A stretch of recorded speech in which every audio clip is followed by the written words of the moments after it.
answering an exam question, you should leave one page for the statement of profit or loss, one page for statement of financial position, and you should have a separate page for workings.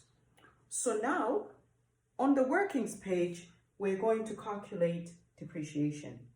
That's why in my answer for Roger Jones, you'll see that I wrote depreciation W1, which means workings 1, and that's how I wrote it. And the number there for depreciation in the profit or loss is $12,300. How did I get that? Look at the question.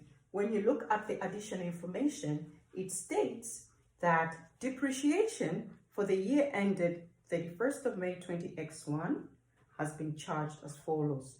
Property, 1.5% per annum using the straight line method. Note that. And equipment, 25% per annum using the reducing balance method. Because you can have different items in the different categories of non-current assets being depreciated using different methods. And that's what we have in this question.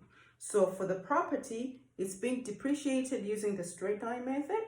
And for the equipment, it's being depreciated using the reducing balance method. So depreciation for property, you look at the trial balance and you get the accumulated depreciated figure, which is for property $20,000. So in my answer, it says their property opening balance $20,000. Charge for the year, when you calculate depreciation using the straight line method, all you do is you take the cost, this is the cost, 120,000, the cost of the non-current asset, in this case the property, multiplied by 1.5%. And that means we are going to depreciate our property at a rate of $1,800 every year.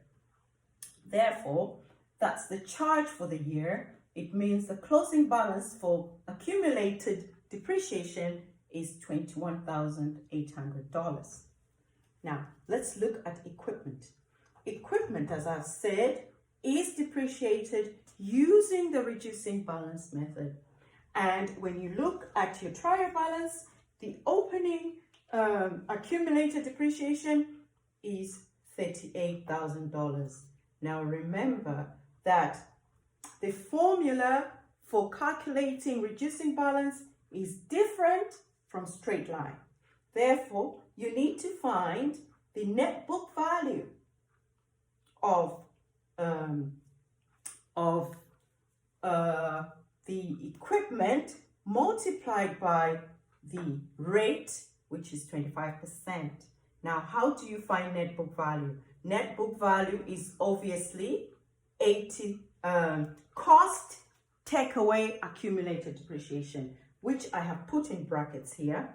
And the cost of equipment, if you look at the trial balance, is 80,000. It says equipment and cost, which I put there. And the net book value at this point is 38,000, which I put there. So therefore, the depreciation would be 25% multiplied by the number you get there, which is 80,000 minus 38,000, which is 42,000. So the figure is $10,500, giving us a closing balance of 48,500. Those are the figures that go in the balance sheet statement of financial position. But what goes in the profit and loss? The profit and loss takes the depreciation charge, which is the $1,800 and the $10,500.